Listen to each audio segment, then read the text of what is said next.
Fórum Paulista de Desenvolvimento.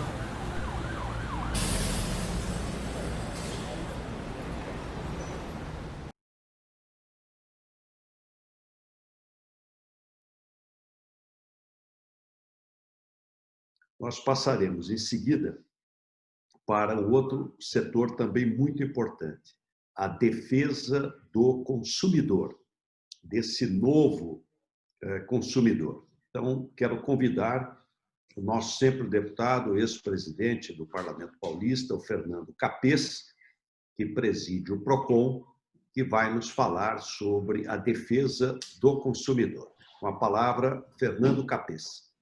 Muito boa tarde, governador Geraldo Alckmin. Muito boa tarde a todos os participantes da webinar.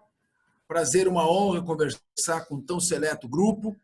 E estamos aqui no PROCON num momento em que o Brasil e o mundo enfrentam uma pandemia de efeitos econômicos catastróficos. Nunca na história da humanidade ocorreu um evento como esse que afetasse, ao mesmo tempo, todos os contratos em todas as áreas, em praticamente todos os países. Ninguém estava preparado para a decretação de um estado de calamidade pública que afetasse a execução, a continuidade, o cumprimento das relações contratuais em todos os níveis. E é importante que se diga isso ao início desta nossa conversa, porque o caráter pandêmico do coronavírus, pela sua facilidade de contágio e a sua multiplicidade ao redor do mundo, traz consequências jurídicas na interpretação deste fenômeno. Seja consequências jurídicas para o consumidor, seja para o fornecedor. Se nós quisermos enfocar as relações de consumo pelos métodos tradicionais, pelos dispositivos em vigor do Código do Consumidor, pela jurisprudência que se formou a respeito, as consequências serão terríveis. Eu posso adiantar que elas implicariam na quebra da maior parte das empresas fornecedoras de produtos e de serviços. PROCON, então, assim como toda a sociedade, se conscientizou de que estávamos numa situação muito parecida com uma situação de guerra, com uma situação de uma grande catástrofe natural. E começamos a pensar no que seria o pós-pandemia. Que tipo de sociedade nos aguardaria? Que tipo de formação de novos grupos econômicos surgiria? E o cenário que nós desenhamos, com a aplicação dos métodos tradicionais de solução dos litígios, seria um cenário da formação de pequenos grupos econômicos, na verdade seriam oligopólios muito poderosos, em alguns casos monopólios, com a manipulação do mercado e o prejuízo ao consumidor. Então, a primeira palavra de ordem que foi implantada foi a palavra serenidade, equilíbrio. Uma expressão que, inclusive, ela faz parte da Constituição Estadual de São Paulo, está no artigo 111, e é um princípio que rege o direito, que é o princípio da razoabilidade, mas que a gente usa na expressão popular, não razoabilidade, mas uma expressão mais conhecida que é bom senso. Se não tiver bom senso, não se sai da crise, não se atende o consumidor, não se resolvem os problemas econômicos. Então, primeira caracterização jurídica do coronavírus. O coronavírus, juridicamente, caracteriza um caso fortuito externo. O que é um caso fortuito? Caso fortuito é um evento imprevisível, impossível de prever. É incontroverso que o coronavírus E a pandemia e o isolamento social, a calamidade pública, são eventos imprevisíveis, porque na virada do ano ninguém imaginava que isso viesse a acontecer. E não basta ser um caso fortuito, é mais grave do que isso. Suponhamos uma empresa que faz entrega a domicílio tradicionalmente há muitos anos, e o entregador vai lá e assalta a vítima no momento de fazer a entrega. É um caso fortuito? É um caso fortuito. Dava para a empresa prever? Não dava para a empresa prever.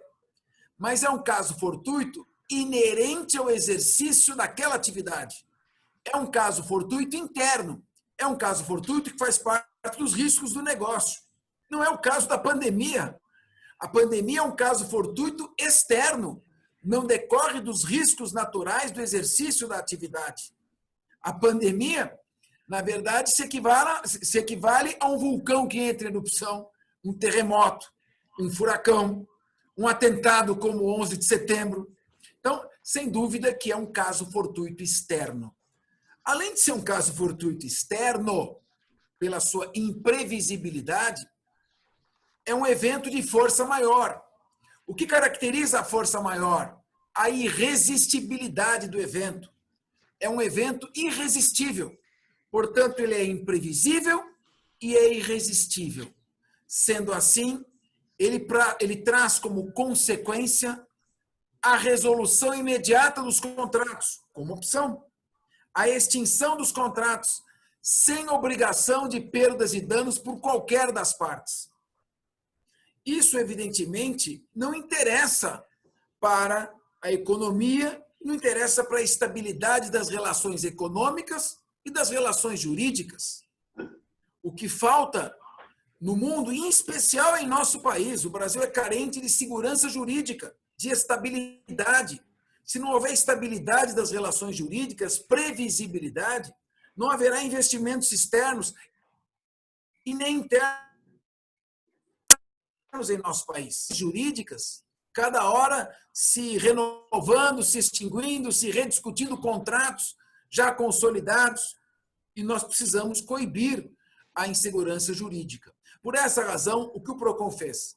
Ciente de que o caso fortuito externo e a força maior retiravam o dolo, ninguém teve intenção de causar o rompimento contratual. Retirava a culpa, ninguém por imprudência, imperícia ou negligência deu causa ao rompimento contratual. E mais do que o dolo ou culpa, retiravam o próprio nexo causal. Ninguém deu causa ao coronavírus. Ausente o nexo causal, o dolo ou culpa, o PROCON orientou, então, as partes para que atuassem dentro dos princípios previstos na legislação com boa-fé objetiva e transparência. Agindo com boa-fé objetiva e transparência, o PROCON conseguiu adotar uma postura de negociação coletiva dos contratos. Se começasse a radicalizar, tivesse uma atuação, me permitam a expressão, governador, uma atuação xiita, o que aconteceria é que as empresas se recolheriam, se protegendo, judicializariam todas as demandas e aí não teria nem data, nem prognóstico para a solução. O PROCON, então, pegou uma situação de empresas que fecharam seu serviço de atendimento ao consumidor, se recusaram a atender e já aguardavam o pior, uma avalanche de multas e processos. E estavam fortalecendo o seu departamento jurídico e esquecendo o consumidor.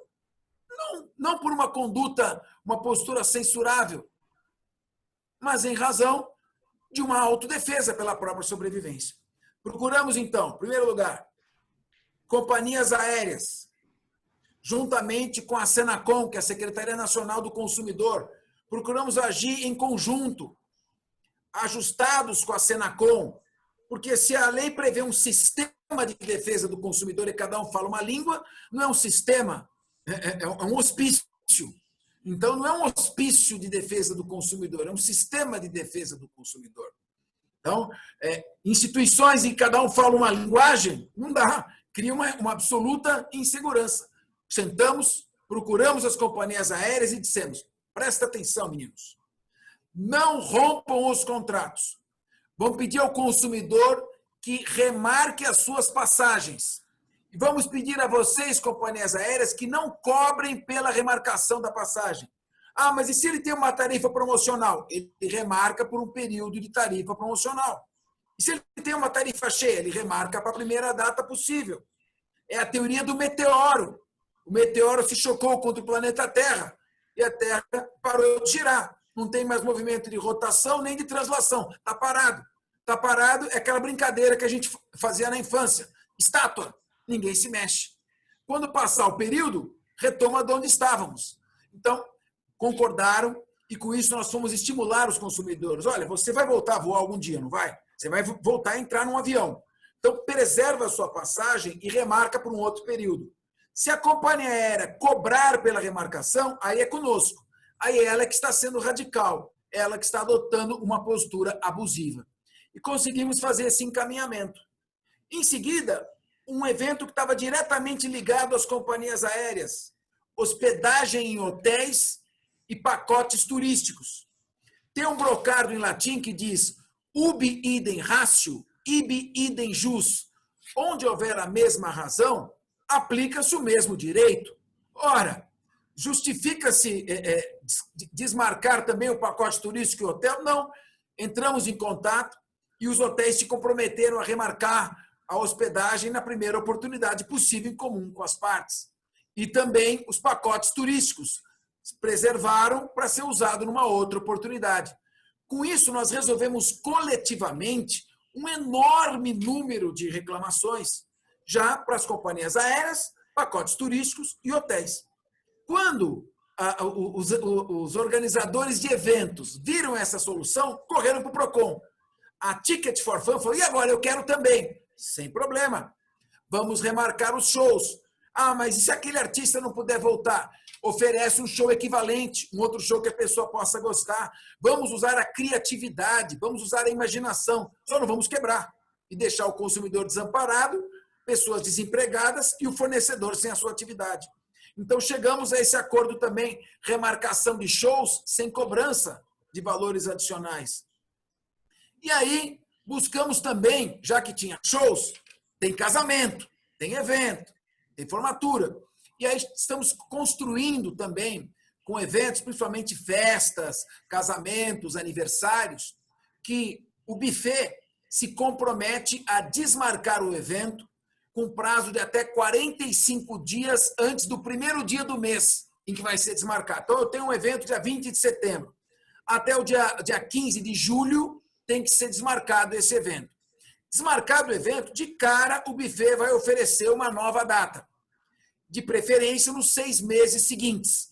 Senão, vai ter que sentar e negociar. Mas ele vai oferecer nos 6 meses subsequentes ao evento desmarcado uma nova data. Sem custo.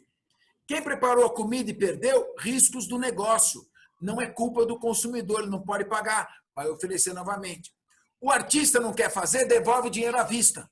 Agora, se a pessoa fala, não me interessa mais, eu ia casar, minha mulher ficou triste com o coronavírus e não quer mais casar comigo. Então, vamos desmarcar o casamento. Aí não dá para fazer a festa de casamento. Ah, faz um aniversário seu, então. Oferece alguma outra coisa. A pessoa não quer. Nesse caso, ela deverá obter o reembolso do valor pago, mesma situação das companhias aéreas, em até 12 vezes após o término da pandemia. Vai demorar para receber. É melhor ter direito ao evento. Aí, começamos a resolver esse problema, vem mensalidades escolares. Instituições de ensino básico, que é o médio fundamental, instituições de ensino superior. Bom, São Paulo nós temos, só no estado de São Paulo, são 10 mil escolas particulares. 80% atende às classes econômicas C, D e E. E estão quase quebrando. Como é que São Paulo vai absorver milhões e milhões, fala-se aqui em 3 milhões e meio de alunos nessa rede, no ensino público? Não dá. Então, é necessário orientar o consumidor a continuar com o pagamento das mensalidades e a escola tem que se adaptar à nova situação e enviar o ensino à distância. As escolas, então, se comprometeram. Ensino básico. Solicitada uma data para a reunião, em 7 dias nós informamos qual é esta data. Sentamos com o pai do aluno e negociamos livremente no binômio. a possibilidade que eu tenho de dar o desconto e a necessidade que ele tem do desconto. Vão conversar com boa fé e com transparência. Se não entrar em acordo, o PROCON vai ter que assumir essa negociação. Mas, em primeiro lugar, o pai solicita a reunião e é marcada a reunião em 7 dias. Ensino superior tem mais aluno, então 15 dias para sentar e marcar essa reunião. Escola que está cobrando, por exemplo, judô, dança, alimentação, está oferecendo a distância? Não, então tem que parar imediatamente de cobrar. Tudo com bom senso, com boa fé. E com isso nós estamos também encaminhando a solução dos problemas.